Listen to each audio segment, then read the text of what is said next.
یہ بیعت نہیں ہے۔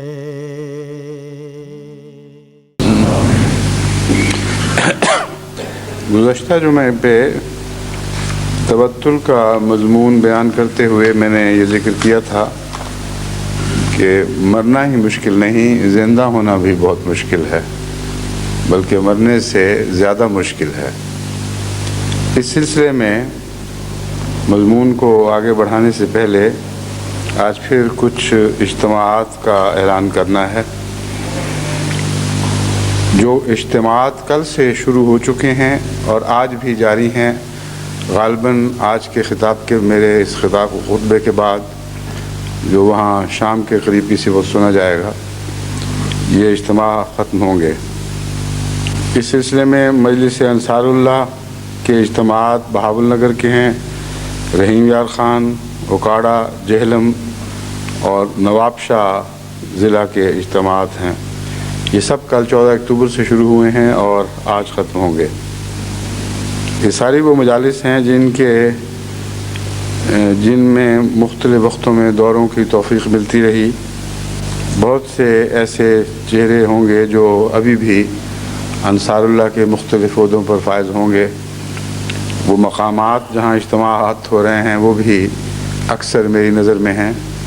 اللہ تعالیٰ ان سب کو اپنے فضل کے ساتھ ان مقاصد کو پورا کرنے کی توفیق عطا فرمائے جن مقاصد کے پیش نظر یہ اجتماعات ہوتے ہیں۔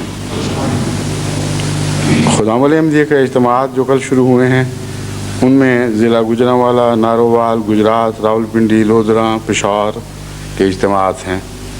پشاور کا اجتماع اگرچہ ضلعی ہے لیکن دوسرے اضلاع سے بھی خدام شرکت کر رہے ہیں، اس لیے عملاً یہ صوبائی بھی بن گیا ہے۔ جو اجتماع آج سے شروع ہو رہے ہیں ان میں مجلس انصار اللہ ضلع اٹک، خدام احمدیہ ضلع نواب شاہ اور ڈرگ روڈ کراچی کے اجتماعات ہیں۔ اسی طرح مجلس خدام احمدیہ ضلع نوشہرہ فیروز کا اجتماع بھی 15 اکتوبر سے ہی شروع ہو رہا ہے اور کل ختم ہوگا۔ کل سے جو اجتماع شروع ہوں گے ان کے ذکر کے متعلق بھی خواہش کا اظہار کیا گیا ہے۔ وہ ضلع بدین کا اجتماع ہے، گجرات کا یہ مجالس انصار اللہ کے ہیں، ضلع بدین اور گجرات، اور خدام الاحمدیہ کا اجتماع اطفال الاحمدیہ اور الندھرا، ہندوستان، غالباً آندھرا پردیش کا ذکر ہوگا، الندھرا تو میرے ذہن میں کوئی نہیں، بہرحال جہاں بھی ہے ہندوستان کا اجتماع ہے، الندھرا لکھا ہوا ہے۔ ان کے سالانہ اجتماعات 16 اور 17 اکتوبر 16 سے شروع ہو کر 17 اکتوبر تک جاری رہیں گے۔ جیسا کہ میں نے پہلے بھی بیان کیا تھا، الگ الگ نصیحتیں ہر اجتماع پر تو نہ ضرورت ہوتی ہے نہ عملاً ان کا کوئی ایسا فائدہ ہے، کیونکہ جو نصیحتیں ساری جماعت کو کی جاتی ہیں اس میں خدام، انصار، لجنات، اطفال سب پیش نظر ہوتے ہیں، اور ان نصیحتوں پر کان نہ دھرنا اور الگ نصیحتوں کا مطالبہ کرنا یہ تو ایک بے معنی سی بات ہے۔ وہی لطیفہ اس پر صادق آتا ہے، جیسا کہ شاید میں پہلے بھی بیان کر چکا ہوں کہ ایک مراسی اپنی بہن سے ملنے گیا، اور پنجاب میں رواج ہے کہ جو بھائی بہن سے ملنے جاتا ہے وہ پنیاں لے کے جاتا ہے۔ وہ تھا بیچارہ کبڑا اور بہن کے گلڑ نکلے ہوئے تھے، یہاں دونوں طرف گٹھلیاں سی تھیں۔ بہن نے جب دیکھا کہ بھائی خالی ہاتھ آیا ہے تو مذاق کے طور پر اس نے کہا کہ بھائی یہ پنیوں کی گٹھلی جو تم نے اٹھا رکھی ہے یہ اتار کے مجھے پکڑا دو۔ یعنی اس کے کبڑا ہونے کی طرف اشارہ تھا اور مذاق تھا کہ تم خالی ہاتھ آئے ہو تو ہاتھ میں تو کچھ نہیں ہے، تو شاید یہ تم نے پنیوں کی گٹھلی پیٹھ کے اوپر اٹھا رکھی ہے۔ بھائی بھی مراسی تھا، اس نے فوراً جواب دیا کہ پہلے اگلیاں تے نگال ہے، جو پہلے گلے میں اٹکی ہوئی ہیں وہ تو پہلے کھا لو، پھر دوسری پنیوں کا مطالبہ کرنا۔ تو جب بھی مجھ سے بار بار نصیحتوں کا مطالبہ ہوتا ہے ذہن اس لطیفے کی طرف چلا جاتا ہے۔ وہ لطیفہ تو مذاق ہے، محض مذاق ہے۔ لیکن جو میں کہہ رہا ہوں یہ حقیقت ہے. وہ نصیحتیں جو پہلے کی جائیں اگر وہ گلے میں اٹکی رہ جائیں اور دل تک نہ اتریں یا کانوں میں پھنس جائیں اور ذہن میں نہ جائیں تو ایسی نصیحتوں کا فائدہ کوئی نہیں, اور ایسی نصیحتیں سننے والا مزید کے مطالبے کا حق نہیں رکھتا. بس جو کچھ میں خطبات میں کہتا ہوں بہت کچھ ہے, بلکہ بعض دفعہ دل پر یہ بوجھ پڑتا ہے کہ اتنا زیادہ کہہ دیا گیا ہے کہ ابھی جماعت میں شاید اس سب کو اٹھانے کی طاقت نہیں ہے. لیکن بار بار دہرا کر کچھ تسلی ہوتی ہے کہ جو باتیں ضرورت سے زیادہ محسوس ہوئی ہوں بار بار کہنے سے دل نشین ہو جائیں گی, اور رفتہ رفتہ اس سے انشاءاللہ تعالی جماعت کو ان باتوں پر عمل کی توفیق ملے گی. جو مضمون میں زندگی اور موت سے متعلق بیان کر رہا تھا اس میں کوئی مبالغہ نہیں ہے. امر واقعہ یہ ہے کہ موت سے زندگی زیادہ مشکل ہے, اور روحانی زندگی کے متعلق تو 100% یہ درست ہے کہ زندہ ہونا زیادہ مشکل ہے, زندہ ہونے کی تمنا بھی مشکل ہے.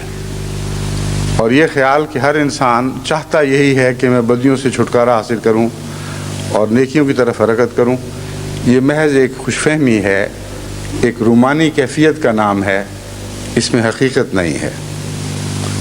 عملاً جب میں نے غور کیا تو صوفیاء کا ایک مقولہ میرے ذہن میں آیا جس میں صوفیاء کو جو بہت پسند ہے, موتو قبل ان تموتو, کہ مرنے سے پہلے مر جاؤ. اس سلسلے میں مجھے خیال آیا کہ احادیث میں مجھے یاد نہیں کہ کبھی حضرت اقدس محمد رسول اللہ صلی اللہ علیہ وآلہ وسلم نے ایسا فرمایا ہو. جہاں تک میں نے تلاش کیا ہے یا کروایا ہے مجھے ایسی کوئی حدیث دکھائی نہیں دی, لیکن قرآن کریم میں یہ ضرور ذکر ملتا ہے کہ جب خدا اور اس کے رسول تمہیں زندہ کرنے کے لیے بلائیں تو استجیبو, اللہ اور اس کے رسول کی باتوں کا جواب دو اور زندہ ہونے کے لیے آگے بڑھو. تو موت کا نہیں زندگی کا ذکر ہے, اور انبیاء موت سے زندہ کرنے کے لیے آتے ہیں, اور اسی زندگی کو دراصل دوسرے صوفیاء نے موت کا نام دے دیا ہے کیونکہ وہ زندگی موت سے بھی زیادہ دوبھر ہے. جن باتوں کی طرف بلایا جاتا ہے وہ گویا مر جانے کے مترادف ہیں. بس اپنے اپنے ان تعلقات پر اگر آپ غور کریں جن تعلقات نے آپ کو خدا کے مقابل پر کسی اور بدی کا غلام بنا رکھا ہے, تو پھر آپ کو بات کی سمجھ آئے گی کہ ان تعلقات سے چھٹکارا حاصل کرنا تو الگ رہا, ان تعلقات سے چھٹکارے کی گہری تمنا کا پیدا ہونا بہت مشکل کام ہے. قرآن کریم نے اسی لیے حضرت یوسف کو ایک عظیم الشان مثال کے طور پر پیش فرمایا ہے. حضرت یوسف کی طرح کے واقعات لاکھوں کروڑوں اربوں دنیا میں ہو رہے ہیں, اور بہت سے ایسے بھی ہوں گے جو چاہتے ہوں کہ اس بدی میں مبتلا نہ ہوں جس بدی کی طرف ان کو بلایا جاتا ہے, اور سمجھتے ہیں کہ بدی ہے لیکن بے اختیار ہو جاتے ہیں. اور ایسے لوگ سمجھتے ہیں کہ ہم مجبور ہیں, بے اختیار ہیں, ہم کوشش تو کرتے ہیں مگر چھٹکارا نصیب نہیں ہوتا. قرآن کریم نے اس نفسیاتی بیماری کو خوب کھول کر ایک مثال کی صورت میں پیش فرما دیا. فرمایا یوسف بھی تو تھا جس کے پیچھے ایک عورت ایسی عورت پڑی تھی جس میں خود ذاتی طور پر رعنائیاں تھیں, اس میں حسن کا کمال تھا, جذب تھا. اور یہی مضمون ہے جس کی طرف اشارہ ملتا ہے کہ اس نے بھی ارادہ کیا اور اس نے بھی ارادہ کیا یا خواہش کی, بشرط حضرت یوسف کے متعلق فرمایا کہ خواہش کی یا کر لیتے اگر اللہ تعالیٰ یہ نہ کر دیتا. تو حضرت یوسف کی خواہش کے متعلق یہ شرط پیش کر دی کہ خواہش ہو سکتی تھی, بھاری امکان تھا, تبھی تقاضے تھے, مگر اللہ تعالیٰ کا فضل نازل ہو گیا. جو میں نے کہا کہ اللہ تعالیٰ قرآن کریم میں زلیخا کو ایک خوبصورت دلکش عورت کے طور پر پیش کرتا ہے، اس کا استنباط اسی سے ہوتا ہے کہ حضرت یوسف کے دل میں طبعی طور پر اس کی طرف جھکنے کا امکان موجود تھا، اور بڑا قوی امکان موجود تھا، اتنا قوی کہ جس کے متعلق کہا جا سکتا ہے کہ گویا ارادہ کر لیا۔ لیکن اللہ کا فضل حائل ہوا، اور اللہ کے فضل نے حضرت یوسف کو اس ظلم کا شکار ہونے سے بچا لیا۔ وہ کیوں ہوا؟ اس مضمون کو کھولتے ہوئے اللہ تعالیٰ فرماتا ہے کہ حضرت یوسف علیہ السلام نے اللہ تعالیٰ سے ایک دعا کی، پہلے اپنے نفس پر غور کیا، اور غور کرنے کے بعد یہ دعا کی کہ اے خدا، جس طرف یہ لوگ، یہ عورتیں مجھے بلا رہی ہیں، میں نفس کے تجزیے کے بعد اس یقین تک پہنچ چکا ہوں کہ مجھے قید ہونا زیادہ محبوب ہے بنسبت اس کے کہ میں اس بدی کا شکار ہو جاؤں۔ اس سے استنباط مزید یہ ہوتا ہے کہ یہ ترجمہ کرنا درست نہیں ہے کہ حضرت یوسف علیہ السلام نے ارادہ کر لیا تھا۔ مراد یہ ہے کہ ارادے کے تمام محرکات موجود تھے۔ اگر خدا کا خاص فضل اس شخص پر نازل نہ ہوا ہوتا اور اللہ تعالیٰ کی خاص قدرت نے اس کو پاک نہ کیا ہوتا تو وہ ضرور ارادہ کر لیتا، لیکن یہ دعا حائل ہو گئی ہے، اور یہ دعا بتاتی ہے کہ ارادہ نہیں تھا، کیونکہ فرماتے ہیں مجھے تو قید ہونا زیادہ منظور ہے۔ اب یہ عجیب بات ہے کہ خدا تعالیٰ سے یہ دعا مانگی جائے کہ اے اللہ مجھے قید زیادہ منظور ہے۔ عام حالات میں تو انسان کہتا ہے اللہ مجھے بچا لے، یہ کیوں مطالبہ کرے کہ مجھے ایک اور مشکل میں ڈال دے؟ اس مضمون پر غور کرنے سے کچھ اور باتیں سامنے آتی ہیں۔ اول یہ کہ حضرت یوسف علیہ السلام کی یہ دعا اس وقت کی دعا ہے جب کہ ان کی شرارت بڑھتے بڑھتے ایک ایسی سازش میں تبدیل ہو چکی تھی جس کے نتیجے میں آپ کو سامنے جیل دکھائی دے رہی تھی، اور جانتے تھے کہ انہوں نے مجرم بنا کر مجھے جیل خانے بھجوا دینا ہے۔ یہ ایک احتمال تھا، اس احتمال کے صورت میں آپ نے اپنے دل کو ٹٹولا، یعنی ایک طرف وہ کشش جو ایک طبعی کشش تھی، دوسری طرف خوف حائل تھا کہ اگر میں اس میں گناہ میں مبتلا نہ ہوا تو پھر یہ سزا ملے گی۔ ان دونوں متفرق دباؤ کے نیچے آ کے، دونوں سمتوں کے دباؤ کے نیچے آ کر پھر دل نے یہ فیصلہ کیا ہے کہ میں بچنا چاہتا ہوں۔ اس وقت کی دعا نامقبول ہو ہی نہیں سکتی تھی۔ بس وہ لوگ جو تبتل چاہتے ہیں ان کے لیے ایک عظیم الشان مثال ہے۔ تبتل سے پہلے نفس کا تبتل ہونا ضروری ہے، ورنہ ظاہری تبتل ممکن نہیں ہے۔ اور جہاں تک دوسری حکمتوں کا تعلق ہے، اللہ تعالیٰ یہ بھی کہہ سکتا تھا کہ تو میرے بندے تو قربانی کے لیے تیار ہے، میں تجھے جیل سے بھی بچاتا ہوں، لیکن بعد کے حالات نے ثابت کیا کہ اس بدی کے پیچھے ایک بہت بڑا حسن پوشیدہ تھا۔ جیل میں جانے سے ہی وہ تمام ترقیات کے دروازے کھلے ہیں جن کے متعلق ویسے تصور بھی نہیں کیا جا سکتا تھا۔ تو اس مشکل کے رستے سے اللہ تعالیٰ نے فراخی کے رستے کھول دیے اور اس عظیم مقام تک حضرت یوسف علیہ السلام کو پہنچایا جس کا پہنچانا مقدر تھا، لیکن حضرت یوسف کی دعا اس میں مددگار بن گئی۔ بس اللہ تعالیٰ نے جو قرآن کریم میں مثالیں محفوظ فرمائی ہیں ان کی دنیا پر آپ غور کر کے دیکھیں، حیرت میں انسان ڈوب جاتا ہے۔ عظیم کلام ہے جس کے اندر ایک اپنی سی دنیا ہے، اپنے قانون چل رہے ہیں، اور گہرا ربط ہے ایک بات کو دوسری بات سے۔ بس تبتل کا مضمون ہم پر ظاہر ہو گیا کہ اگر تبتل کرنا ہے تو تبتل بہت مشکل کام ہے، مرنے سے بھی زیادہ خطرناک ہے، کیونکہ جس چیز سے انسان چمٹا رہتا ہے اس سے علیحدگی عملاً موت دکھائی دیتی ہے۔ بس ایک ایسا فیصلہ ہے جہاں ہر زندگی کی تمنا موت دکھائی دے رہی ہے. ایک دفعہ کا مرنا نہیں، بار بار کا مرنا ہے، لیکن زندہ ہونے کی خاطر. اور زندہ ہونے کی تمنا کے رستے میں یہ باتیں روک ہیں، تمنا ہی نہیں اٹھتی. یہ تمنا دعا سے اٹھ سکتی ہے، دعا کے نتیجے میں بیدار ہو سکتی ہے، ورنہ سوئی پڑی رہے گی. اس حصے کی طرف میں بعد میں آؤں گا. پہلے میں آپ کو یہ سمجھانا چاہتا ہوں کہ تبتل کہاں سے کہاں ہوگا. جیسا کہ میں پہلے بھی بیان کر چکا ہوں، اصل میں تبتل کا مطلب ہے بدیوں سے نجات حاصل کرنا، بدیوں سے تعلق توڑنا. یہ تعلق دو طرح سے ٹوٹ سکتا ہے. ایک یہ کہ بدیاں دھکا دے دیں، حالات ایسے پیدا ہو جائیں کہ انسان مجبور اور بے اختیار ہو جائے، کوئی رستہ باقی نہ رہے. ایسی صورت یوں پیدا ہوتی ہے، مثلا کسی کا محبوب مر جاتا ہے اور ایسا سخت دھکا لگتا ہے کہ انسان دنیا سے ہی بیدار ہو جاتا ہے. کسی کا ماں کا پیارا بیٹا فوت ہو جاتا ہے، کسی کی ساری جائیداد برباد ہو جاتی ہے، گھر بار کو آگ لگ جاتی ہے یا ڈاکو لوٹ کے لے جاتے ہیں، ساری عمر کی کمائی ہاتھ سے جاتی رہتی ہے.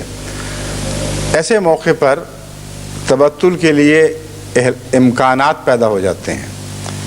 لیکن یہ تبتل اصل میں وہ تبتل نہیں جس کی طرف قرآن کریم بلا رہا ہے. اس تبتل کے نتیجے میں کئی قسم کی باتیں ہو سکتی ہیں. مثلا جب انسان کو ایک دھکا لگتا ہے، گہرا صدمہ پہنچتا ہے، تو بعض دفعہ انسان ایسی صورت میں خدا کی طرف جانے کی بجائے انسانوں کی طرف مائل ہوتا ہے.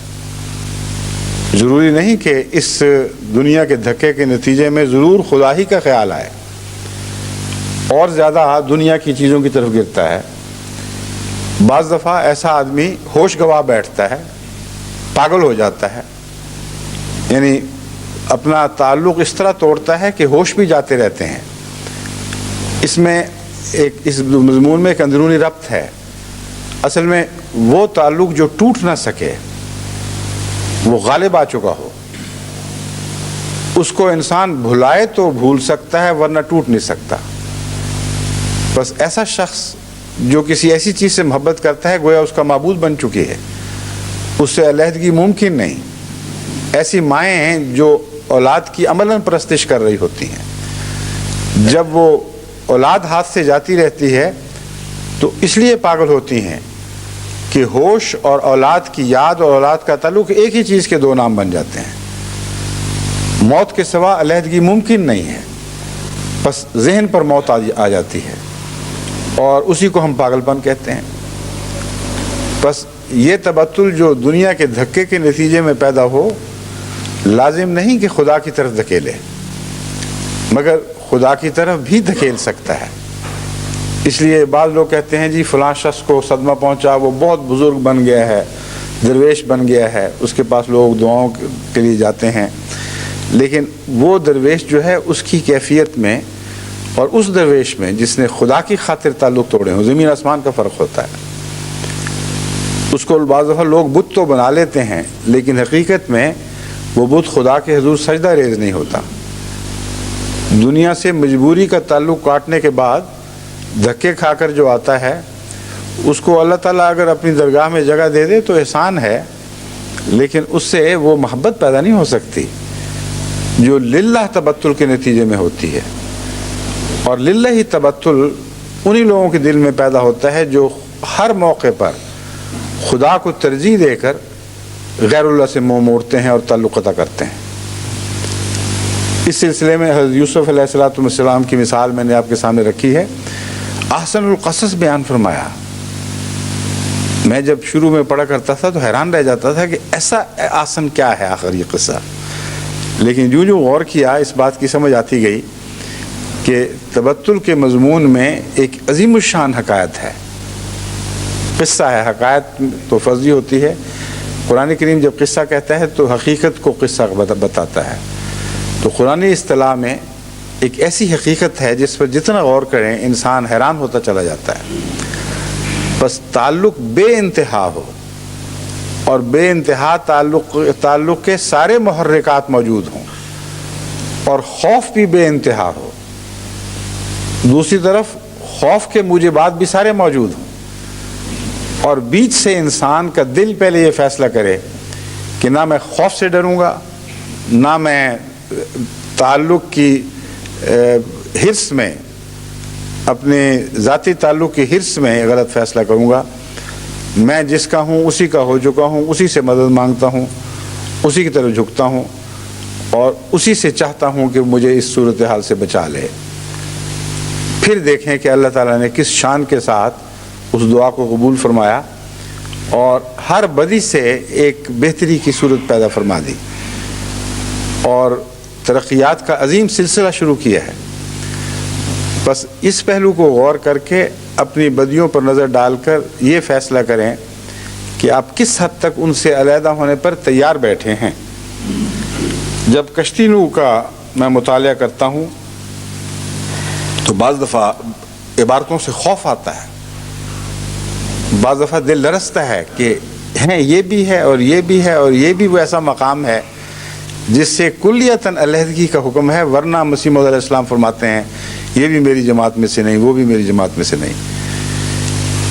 اس تعلیم کو آپ پڑھیں اور غور کرنے کے بعد ہر فقرے پر ٹھہریں اور غور کریں کہ آپ کو اس سے ڈر تو نہیں لگ رہا، آپ کو یہ دوبر اور بوجھل تو نہیں معلوم ہو رہا، اگر ہے تو وہی خوف کا مقام موجود ہے۔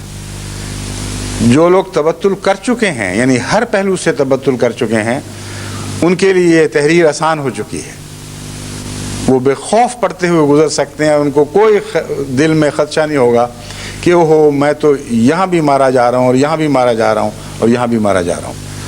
بس میں اس کے چند نمونے آپ کے سامنے رکھتا ہوں، اس سے محض اندازہ لگانے کی خاطر کہ آپ کو اندازہ لگانے میں آسانی ہو کہ تبتل ہے کیا اور کس حد تک آپ ان پہلوؤں سے میں تبتل اختیار کر چکے ہیں۔ فرمایا یہ مت خیال کرو کہ ہم نے ظاہری طور پر بیعت کر لی ہے، ظاہر کچھ چیز نہیں، خدا تمہارے دلوں کو دیکھتا ہے اور اسی کے موافق تم سے معاملہ کرے گا۔ دیکھو میں یہ کہہ کر فرض تبلیغ سے سبکدوش ہوتا ہوں کہ گناہ ایک زہر ہے، اس کو مت کھاؤ۔ دیکھو میں یہ کہہ کر فرض تبلیغ سے سبکدوش ہوتا ہوں کہ گناہ ایک زہر ہے، اس کو مت کھاؤ، خدا کی نافرمانی ایک گندی موت ہے، اس سے بچو۔ بس حضرت مسیح موعود علیہ السلام نے قرآنی محاورہ اختیار فرمایا ہے، بچنے کو موت نہیں کہا بلکہ زندگی کہا ہے۔ ان معنوں میں، دوسرے معنوں میں وہ بھی کہا جا سکتا ہے، یہ غلط نہیں، مگر میں بتا رہا ہوں کہ یہاں بین ہی زندگی کی طرف بلانے کے لیے نافرمانی کو موت قرار دیا ہے۔ دعا کرو تا تمہیں طاقت ملے۔ جو شخص دعا کے وقت خدا کو ہر ایک بات پر قادر نہیں سمجھتا، بجوز وعدہ کی مستثنیات کے وہ میری جماعت میں سے نہیں ہے۔ بجوز وعدہ کی مستثنیات کے وہ میری جماعت میں سے نہیں ہے۔ جو شخص جھوٹ اور فریب کو نہیں چھوڑتا وہ میری جماعت میں سے نہیں ہے۔ کتنے ہیں جو جھوٹ آسانی سے چھوڑ سکتے ہیں؟ یہ سوال ہے جو میں نے پہلے اٹھایا تھا، اس کی مثال دے رہا ہوں۔ بکثرت لوگ جھوٹ کی کسی نہ کسی عادت میں مبتلا ہیں۔ کوئی بڑا جھوٹ بولتا ہے، کوئی چھوٹا جھوٹ بولتا ہے، کوئی روزمرہ جھوٹ بولتا ہے، کوئی بس اس وقت جھوٹ بولتا ہے جب بچنے کا اور کوئی ذریعہ دکھائی نہ دے اور جھوٹ کے سوا اور کوئی سہارا نظر نہ آئے۔ کوئی معمولی ابتلاؤں میں جھوٹ بولتا ہے، کوئی انتظار کرتا ہے بہت بڑا جب ابتلا آ جائے تو وہاں جھوٹ بولتا ہے۔ تو یہ سارے پھسلنے کے مقامات ہیں، اور ہر حالت میں جھوٹ سے پرہیز یہ تبتل ہے، اور اس کی تمنا پیدا ہو جائے اور پھر انسان یہ فیصلہ کر کے دعا کرے کہ میں نے جھوٹ نہیں بولنا، اس کے نتیجے میں ہر قسم کے بد نتائج قبول کرنے کے لیے تیار بیٹھا ہوں، یہ یوسفی دعا بنے گی۔ اس کے سوا اس دعا کی کوئی اہمیت نہیں ہے۔ بس لوگ جو کہتے ہیں جی ہم تو بڑی دعا کرتے ہیں، بدیاں چھوٹ نہیں رہیں، جھوٹ کی عادت ہے، مصیبت ہے، بار بار کوشش کرتے ہیں پھر مبتلا ہو جاتے ہیں، وہ اپنے نفس پر غور کریں، ان کو وہاں جواب ملے گا۔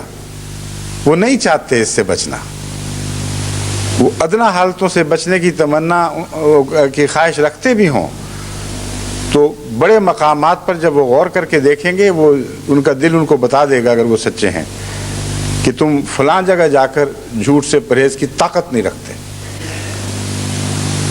اس وقت انسان اپنے ضمیر کو جھنجھوڑے اور یہ فیصلہ کرے کہ میں جو دعا کے لیے ہاتھ پھیلا رہا ہوں اور میرا دل مجھے کسی اور طرف لے کے جا رہا ہے، یہ کون سی دعا ہے؟ اس میں کوئی سچائی نہیں۔ وَعَمَلُ الصَّالِحُ يَرْفَعُهُ، وہ عمل صالح جو دعا کو قوت بخشتا ہے اور کلام کو اونچا کرتا ہے، وہ یہ پہلا عمل یہ نیت کا عمل ہے۔ قطعاً اپنے اندرونے کو قطعی طور پر اپنے سامنے رکھ کر انصاف اور تقوی سے فیصلہ کریں کہ آپ اس بدی کو چھوڑنا چاہتے ہیں کہ نہیں چاہتے، اور پھر دعا کریں، پھر دیکھیں وہ دعا کس طرح قبول ہوتی ہے۔ کوئی تیر ایسا نشانے پر نہیں لگ سکتا جس طرح اس شخص کی دعا لگتی ہے جو اپنے نفس کو صاف اور ستھرا کر کے کلیتاً خدا کے لیے ہو کر، للہ ہو کر قبلہ رخ ہو جائے، اپنا رخ خدا کی طرف پھیر دے، اور پھر یہ کہے کہ اے خدا میں تیرا ہو چکا ہوں، مگر میں مجبور ہوں، میں خوف زدہ ہوں کہ کہیں غیر مجھے اچک نہ لے، غیر مجھے اپنا نہ بنا لے۔ یہ دعا جب آپ کریں گے تو یہ ہو نہیں سکتا کہ وہ نامقبول ہو، کبھی ایسی دعا نامقبول نہیں ہوئی۔ حضرت مسیح موعود علیہ السلام فرماتے ہیں اور فریب کو نہیں چھوڑتا وہ میری جماعت میں سے نہیں ہے۔ کتنے ہیں جو فریب دہی سے کلیتاً پاک ہیں؟ ہر مشکل کے وقت، ہر حالت میں انسان کا دماغ فریب کی طرف ضرور جاتا ہے۔ ایک ٹیکس کی چوری ہے، ایک تجارت کے معاملے میں نفع کی تمنا ہے، ایک مکان بیچنے کی خواہش ہے، ایک لڑکی جو بیمار ہے اس کی شادی کرنے کی تمنا ہے۔ ہر ایسی حالت میں جس میں انسان کی زندگی روزمرہ آزمائشوں میں پڑتی ہے، وہاں آپ کو ایک فریب کا درندہ چھپا ہوا دکھائی دے گا۔ ہر ایسے گوشے میں وہ پلنگ ہے جس کا میں نے پچھلی دفعہ ذکر کیا تھا کہ شاید کے پلنگ خفتے باشد، غور کرنا یہاں کوئی نہ کوئی حملہ کرنے کے لیے چیتا تیار بیٹھا ہے، اور وہاں دماغ ضرور فریب کی طرف مائل ہوتا ہے۔ یہ خیال کہ اس طرف جاتا نہیں ہے، یہ درست نہیں ہے۔ نیک کا دماغ بھی جاتا ہے کسی نہ کسی عذر کی طرف، اور بد کا دماغ بھی جاتا ہے۔ نیک کا دماغ جب جاتا ہے تو پھر وہ اپنے آپ کو ٹٹولتا ہے اور فیصلہ کرتا ہے کہ نہیں، میں نے یہ کام نہیں کرنا، اور بد لذت کے ساتھ وہ فریب دہی کی باتیں سوچتا ہے، اور اس لذت میں گم ہو کر اپنے آپ کو یہ کمپلیمنٹس دے رہا ہوتا ہے، اپنی یہ تعریف کر رہا ہوتا ہے کہ مجھ سے زیادہ کون ہوشیار ہوگا، میں نے یہ ترکیب سوچ لی ہے اور یہ ترکیب سوچ لی ہے۔ یہی فریب ہے جو فریب کی ایک فطری رجحان جو تمام گناہوں سے پہلے انسان کے دل میں جنم لے چکا ہوتا ہے۔ جتنے بھی گناہ ہیں ان کی تعریف آپ جو چاہیں کر لیں، لیکن ہر انسان گناہ کے وقت دل میں جانتا ہے کہ یہ ایسی چیز نہیں ہے جسے میں کھلم کھلا منظر عام پر پیش کروں اور اس پر فخر کروں، یا سزا کا خوف مانے ہو جائے گا، یا اپنی ریپوٹیشن یعنی اپنی شان دنیا کے سامنے بنا رکھی ہے اس کے داغدار ہونے کا خیال مانے ہو جائے گا۔ بس اس وقت انسان ضرور فریب کی بات سوچتا ہے کہ میں اس طرح بچوں گا اور اس طرح بچوں گا اور یہ طریق کروں گا اور یہ طریق کروں گا، اگر پکڑا گیا تو یہ کہوں گا، اور یہ ساری باتیں فریب کے مضمون سے تعلق رکھ رہی ہیں۔ یعنی ہر جگہ ایک ایسا بندھن ہے جس کو توڑے بغیر آپ خدا کی طرف جا ہی نہیں سکتے۔ تو دعا کس طرح کریں گے کہ اے اللہ مجھے فریب سے بچا، اور وہ دعا کام کیا آئے گی؟ جہاں اپنے آپ کو آپ نے فریب سے باندھ رکھا ہے. ہر ابتلا کے وقت اس جھوٹے خدا کی پناہ مانگ رہے ہوتے ہیں اور دعا کر رہے ہیں اور کروا رہے ہیں کہ اے اللہ ہم فریب سے نجات چاہتے ہیں, ہمیں بخش دے. دعا کا مضمون کوشش کے بعد یا کوشش کے ساتھ شروع ہوتا ہے, اس کے بغیر نہیں. ہر وہ کوشش جو دعا کے برعکس سمت میں جاری ہے آپ کی دعا کو ناکام کر دیتی ہے, سوائے اس کے کہ ایک اور لطیف مقام تک انسان پہنچ جائے جہاں خوب دل کو ٹٹول کر دیکھے کہ مجھے برائی سے نفرت بھی ہے, میں واقعتاً فیصلہ کر رہا ہوں کہ میں اس سے بچنا چاہتا ہوں. اس وقت ایک اور عجز کی کیفیت پیدا ہوتی ہے اور خدا کے حضور انسان عرض کرتا ہے کہ اے اللہ میری کوشش کا کہ حد سے معاملہ جا چکا ہے. میں سچ کہتا ہوں کہ اگر مجھے حال پر چھوڑ دیا جائے تو میں اس برائی میں ہمیشہ مبتلا رہوں گا, میں عادی بن گیا ہوں. ایسے گناہوں میں ملوث لوگوں کی مثال ڈرگ ایڈکٹس کی سی ہے.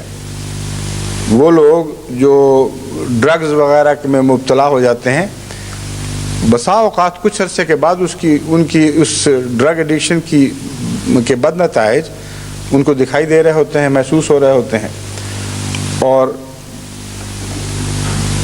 بار بار بھنا کر وہ کوشش کرتے ہیں کہ نجات مل جائے, لیکن پوری طرح اس کے غلام بن چکے ہوتے ہیں. ایسی صورت میں اگر واقعتاً یہ دعا کی جائے کہ اے خدا مجھے نجات بخش دے, تو ہو سکتا ہے اللہ تعالیٰ ایسے سامان پیدا فرما دے کہ اس کی کوشش میں طاقت پیدا ہو جائے, اس کو ایسے ذرائع میسر آ جائیں کہ وہ واقعتاً ڈرگ ایڈکشن سے دور ہٹ کر کسی اور طرف رخ اختیار کرے, یا واقعتاً اس سے وہ ذرائع چھین لیے جائیں جن کے ذریعے وہ ڈرگ ایڈکشن میں مبتلا ہوتا ہے. دونوں صورتیں ہیں. دعا کے نتیجے میں بعض دفعہ ایک بدی پر آمادہ انسان جو بدی پر تیار بیٹھا ہو, لیکن دل کی آخری گہرائی میں خلوص کی کوئی رمق باقی ہو, اور خدا سے یہ دعا کرے اے خدا میں ارادہ کیے بیٹھا ہوں لیکن دل نہیں چاہتا کہ تیری رضا کے خلاف کوئی لذت حاصل کروں, اس لیے تو میری مدد فرما اور اس بدی کو مجھ سے ٹال دے. تو بسا اوقات ایسا ہوگا کہ خدا تعالیٰ اس کے رستے میں اور گناہ کے رستے میں کوئی طبی روک پیدا کر دے گا, چاہتے ہوئے بھی مجبور ہو جائے گا. بس نیتوں کا خلوص ہے جو جہاں سے تبتل کا مضمون شروع ہوتا ہے. پہلے دل کو اپنے دل کے تعلقات کو بدیوں سے توڑیں یا توڑنے کا قطعی ارادہ کر لیں, پھر اللہ سے دعا مانگیں, تو پھر انشاءاللہ تعالیٰ آپ کو ہر برائی سے تبتل اختیار کرنے یعنی علیحدگی اختیار کرنے کے امکانات روشن ہو جائیں گے.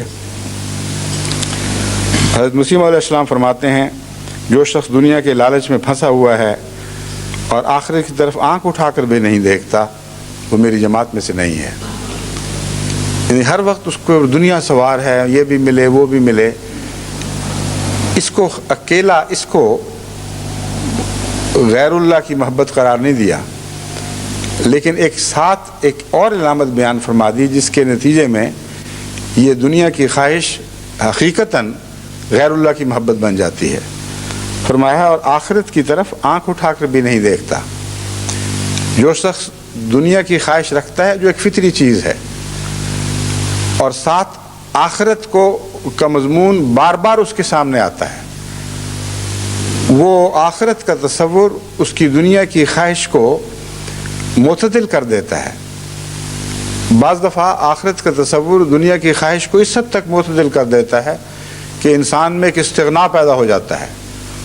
میری خواہش تو ہے یہ چیز مل جائے, گناہ نہیں ہے, لیکن آخرت کے تصور کے بعد انسان یہ بھی کہتا ہے کہ میری خواہش تو ہے مگر نہ ملے تو کوئی بات نہیں, اللہ ملے تو بہت ہے, اللہ کی رضا چاہیے, اگر رضا کے مطابق ہے تو ملے ورنہ نہ ملے. یہ بھی ایک قسم کی تبتل ہے, یعنی دنیا سے تعلق رکھنے کے باوجود ایک بے تعلقی کا ایسا انداز جو انسان کو غنی کر دے، بے پرواہ کر دے. ہو جائے تو ٹھیک ہے، نہ ہو جائے تو کوئی فرق نہیں پڑتا، اللہ راضی رہے. یہ وہ مقام ہے جہاں سے پھر خدا کی طرف حرکت مثبت طور پر شروع ہو جاتی ہے. بس حضرت مسیح موعود علیہ الصلوۃ والسلام نے کیسا متوازن بیان فرمایا ہے. وہ شخص جو دنیا کے لالچ میں پھنسا ہوا ہے اور آخرت کی طرف آنکھ اٹھا کر بھی نہیں دیکھتا، وہ میری جماعت میں سے نہیں ہے. جو شخص در حقیقت دین کو دنیا پر مقدم نہیں رکھتا، وہ میری جماعت میں سے نہیں ہے. ہر ایسا موقع جہاں دین کا ایک مفاد ہو اور اس کے مقابل پر دنیا کا کوئی مفاد ہو، وہاں انسان باریک نظر سے اب غور کرے کہ دین کے مفاد کو ترجیح دے گا یا دنیا کے مفاد کو ترجیح دے گا. یہ بہت ہی مشکل مضمون ہے، کیونکہ بڑے بڑے سمجھدار اور بڑے بڑے عالم لوگ بھی اس مضمون میں ضرور ٹھوکر کھا جاتے ہیں. کیونکہ ہمیشہ کے لیے ایک گہری نظر کے ساتھ اپنے نفس کے محاسبے کی عادت ڈالنا حقیقت کو پانے کے لیے ضروری ہے. بعض ایسے لوگ جنہوں نے زندگیاں وقف کی ہوئی ہوتی ہیں، ان سے کوئی سختی کا معاملہ کیا جاتا ہے، یا ان کے افسران کی طرف سے، یا جس جگہ ان کی تقرری ہوئی ہوتی ہے ان کی بے اتنائی کی وجہ سے وہ دل برداشتہ ہوتے ہیں. ایسی صورت میں جب وہ ایسے لوگوں سے نظام کے متعلق باتیں کرتے ہیں جن کا نظام کے ساتھ براہ راست تعلق نہیں ہے، وہ اپنے دل کے دکھ ان کے سامنے بیان کرتے ہیں اور اس طرح کچھ تسکین پاتے ہیں، تو وہ یہ سوچ نہیں رہے ہوتے اس وقت کہ ہم نے دین کو دنیا پر نہیں بلکہ دنیا کو دین پر مقدم کر لیا ہے. کیونکہ جب کسی شخص کے سامنے ایک ایسی بات بیان کی جائے جس کے نتیجے میں ان لوگوں کے متعلق برا اثر پڑے جو دین کو چلانے پر مامور کیے گئے ہیں، تو لازماً اسی حد تک دین سے دل برداشتہ ہو جاتا ہے. انسان کے دل میں دین کا احترام اٹھ جاتا ہے، اور رفتہ رفتہ انسان دین اور دین والوں سے دل برداشتہ ہونے لگتا ہے. لیکن اس کے مقابل پر جو شخص بیان کر رہا ہے اس کے لیے ہمدردی پیدا ہوتی ہے، اس سے تعلق بڑھتا ہے، اس کے گرد ایک گروہ بننا شروع ہو جاتا ہے، اور ایک چھوٹا سا جھوٹا خدا وہاں جنم لے لیتا ہے. اب یہ جو مضمون ہے، اگر اس کو آپ گہرائی سے سمجھیں اور جماعت احمدیہ کی فتنوں کی تاریخ پر اس کو چسپاں کر کے دیکھیں، تو آپ حیران ہوں گے کہ کس حد تک یہ مضمون بار بار اطلاق پاتا ہے اور بڑے بڑے ہوش مند ٹھوکر کھاتے رہتے ہیں.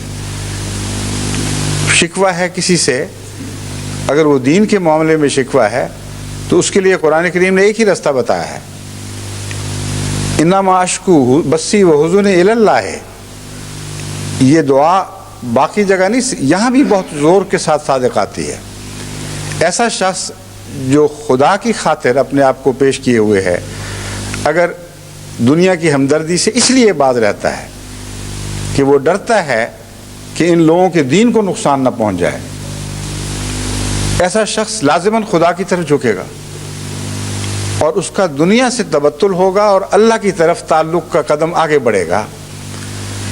بس تبتل کا مضمون بہت ہی باریک مضمون ہے، بڑی لطافت کے ساتھ گہری نظر کے ساتھ اتر کر دیکھنا پڑتا ہے. مثالیں سامنے رکھ کر ان پر غور کریں تو پھر آپ کو سمجھ آئے گی کہ کس طرح بار بار آپ نے اللہ سے تبتل کیا ہے اور غیر اللہ کی طرف جھک گئے ہیں. جب ہمیشہ دین غالب رہے گا اور دین کے مفادات غالب رہیں گے تو سچا مظلوم بھی دین سے بددل کرنے کے خیال سے ایسی نفرت کرے گا جیسے اس کو آگ میں پھینکا جا رہا ہو. وہ اپنی ذات میں ان باتوں کو دبا جائے گا تاکہ خدا نہ خواستہ کوئی اور بھی ہلاک نہ ہو جائے. بس ایسا شخص پھر ہلاک نہیں ہوا کرتا. جو دوسروں کی ہلاکت کا موجب نہ بنے وہ خود کبھی ہلاک نہیں کیا جاتا. جو دوسروں کو ہلاکت سے بچانے کے لیے اپنے نفس پر ایک ہلاکت طاری کر لیتا ہے اللہ کے فضل کا ہاتھ ضرور اس کی طرف بڑھتا ہے اور اسے ضرور اٹھاتا ہے اور بلند مقامات کی طرف لے کے جاتا ہے، مگر وہ دنیا کی ہمدردیاں لینے کی خاطر اپنے دکھ دنیا سے پھولنے والے نہ ادھر کے رہتے ہیں نہ ادھر کے رہتے ہیں، اور ان کی وجہ سے بہت لوگ ٹھوکر کھاتے ہیں اور بہت بہت ابتلا اور فتنے بنتے ہیں، اور جب ان کو سمجھایا جائے تو کہتے ہیں واقعہ درست ہے۔ میں درست واقعات کی بات کر رہا ہوں، جھوٹ کی بات نہیں کر رہا، بہتان کی بات نہیں کر رہا۔ جھوٹ اور بہتان باندھ کر دین اور دین والوں سے متنفر کرنا تو بہت بڑا گناہ ہے اور بہت بڑے عذاب کا تقاضا کرتا ہے۔ میں نفس کے دھوکے میں مبتلا ہونے والوں کی بات کر رہا ہوں جو سچ دیکھتے ہیں، واقعہ درست ہے جس کے خلاف ان کو شکایت ہے، لیکن یہ سوچتے نہیں ہیں کہ میری دین کی محبت کا تقاضا یہ ہے کہ میں آپ نقصان اٹھا جاؤں اور کسی اور کی ٹھوکر کا موجب نہ بنوں۔ یہ سچی ممتا ہے جس کی مثال حضرت سلیمان کے فیصلے کے صورت میں ہمیں دکھائی دیتی ہے۔ دو عورتوں کا آپس میں جھگڑا ہوا، دو عورتوں کے دو بچے تھے بہت پیارے، ایک کا بچہ مر گیا تو وہ مامتا میں ایسی پاگل ہوئی کہ اس نے کہا میں یہ بیعت نہیں ہے، یہ سودا ہے دل کا، جہاں میں نہیں ہے کوئی مول اس کا۔